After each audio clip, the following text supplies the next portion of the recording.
The Me Too movement is empowering victims of sexual assault to speak up and tell their stories. And in Montana, a group called Doe No More gives a voice to survivors with the help and guidance from those who've been there. MTN's Jill Valley tells us more about this organization and the woman who brought it to Montana. It's just such an uncomfortable subject. Nobody really wants to talk about it, and it needs to be talked about. Barb Jenkins is talking about rape, and as the woman who organized the Montana chapter of Doe No More, she's helping to empower victims of sexual assault. We have a voice and it needs to be heard. We need more people like us that are willing to step out and tell their stories, but really tackle that subject. You know, there's lots of organizations out there, but this one is completely 100% survivor ran. There is an epidemic in our nation.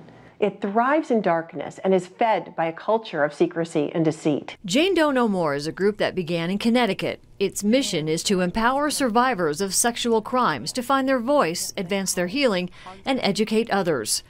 Barb found it while struggling with the after effects of her own rape by a homeless man in Missoula. I actually was really suicidal, and I was looking for something that could be supportive to me without making me feel like I had to stay in a victim mentality, because I didn't want to stay there.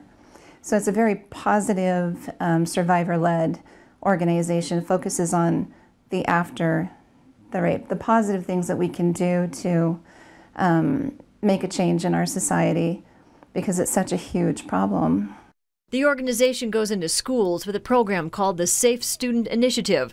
They've already had presentations at Missoula Sentinel and Big Sky High Schools. Doe No More also produced a video called Duty Trumps Doubt to enhance training for first responders.